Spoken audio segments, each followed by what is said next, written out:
ಜೀವನದಲ್ಲಿ ಯಾವುದಕ್ಕೆ ಬಹಳ ಬೆಲೆ?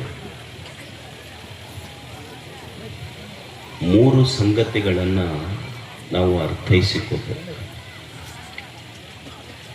ಒಂದು ಹುಟ್ಟು, ಇನ್ನೊಂದು ಸಾವು. ಈ ಹುಟ್ಟು ಮತ್ತು ಸಾವಿನ ಮಧ್ಯದ ಬದುಕು. ನಾವೆಲ್ಲರೂ ಈ ಭೂಮಿಯ ಮೇಲೆ ತಾಯಿಯ ಗರ್ಭದಿಂದ ಈ ಭೂಮಿಗೆ ಬಂದ್ವಿ. ಈ ಹುಟ್ಟೇನಿದೆ, ಈ ಹುಟ್ಟು ನಮ್ಮಿಚ್ಛೆಯಂತೆ ನಡೆದಿಲ್ಲ.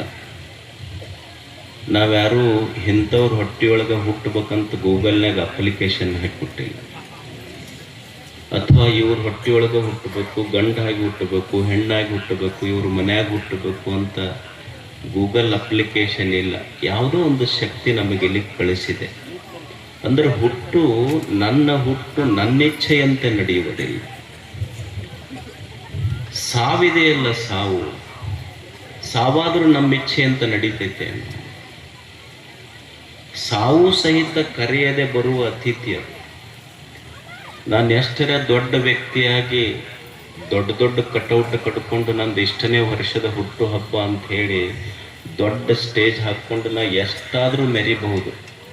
ಮುಂದಕ್ಕೆ ಕೆಟ್ಟು ಮುಂದೆಲ್ಲ ಹಾಡೋರು, ಹಿಂದೆಲ್ಲ ಡೆಕೋರೇಷನ್ನು, ಬಲೂನ್ ಕಟ್ಟಿರ್ತಾರೆ ನೋಡಿರಿ.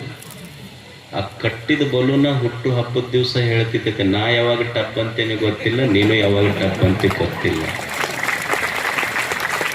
ಅಂದ್ರೆ ಸಾವು ಸಹಿತ ನನ್ನ ಕೈಯೊಳಗಿಲ್ಲ. ಹುಟ್ಟು ನನ್ನಿಚ್ಛೆಯಂತಿಲ್ಲ, ಸಾವು ನನ್ನಿಚ್ಛೆಯಂತೆ ಇಲ್ಲ. ಈ ಹುಟ್ಟು ಸಾವು ಎರಡನ್ನ ದೇವರು ತನ್ನ ಕೈಯೊಳಗೆ ಇಟ್ಟುಕೊಂಡು ಈ ಹುಟ್ಟು ಮತ್ತು ಸಾವಿನ ಮಧ್ಯದ ಬದುಕನ್ನು ನಮ್ಮ ಉಡಿಯೊಳಗೆ ಹಾಕಿ ಬದುಕು ಅಂತ ಕಳಿಸಿದಾನೆ. ಇಲ್ಲಿ ಬದುಕಬೇಕೇ ಭೂಮಿಯನ್ನು. ಇಂಥ ಒಂದು ಜೀವನ ಇದೆಯಲ್ಲ, ಈ ಜೀವನದಲ್ಲಿ ಬಹಳ ಬೆಲೆಯುಳ್ಳ ವಸ್ತು ಯಾವುದು? ಯಾವುದಕ್ಕೆ ಬಹಳ ಬೆಲೆ ಇದೆ ಬದುಕಿನಲ್ಲಿ? ಈಗ ನೀವು ಮನೆ ಕಟ್ಟಿಸ್ತೀರಿ, ಬಹಳ ದೊಡ್ಡ ಶ್ರೀಮಂತರದಿರಿ ಅಂತ ತಿಳ್ಕೊಳ್ರಿ. ಒಂದು 50 ಲಕ್ಷ ರೂಪಾಯಿ ಕೊಟ್ಟು ಮನೆ ಕಟ್ತೀರಿ. 50 ಲಕ್ಷ ರೂಪಾಯಿ ಕೊಟ್ಟು ಕಟ್ಟಿದ ಮನೆ ಒಂದು ದಿವಸ ಉದ್ಘಾಟನೆ ಮಾಡುತ್ತೀರಿ. ಆಶ್ಚರ್ಯ ಏನು ಅಂದ್ರೆ 50 ಲಕ್ಷ ರೂಪಾಯಿ ಖರ್ಚು ಮಾಡಿ ಕಟ್ಟಿದ ಮನೆ ಉದ್ಘಾಟನೆ ಆಗಿದ್ದು ಬರೇ 1 ರೂಪಾಯಿ ಕೊಟ್ಟು ತಂದ ಮೇಣದ ಬತ್ತಿಯ ಬೆಳಕಿನಿಂದ ಮನೆ ಉದ್ಘಾಟನೆ. ಹಾಗಾದರೆ ಬೆಲೆ ಯಾವುದಕ್ಕೆ? ಮನೆಗೋ ಬೆಳಕಿಗೋ? ಬೆಲೆ ಮನೆಗಿಲ್ಲ, ಬೆಲೆ ಬೆಳಕಿಗಿದೆ. ಹೊರಗೆ ದೀಪದ ಬೆಳಕಿರದೇ ಇದ್ರೆ ಮನೆ ಕತ್ತಲಾಗ್ತದೆ. ಅಂತರಂಗದಲ್ಲಿ ಜ್ಞಾನದ ಬೆಳಕಿರದೇ ಇದ್ರೆ ಮನಸ್ಸೇ ಕತ್ತಲಾಗ್ತದೆ.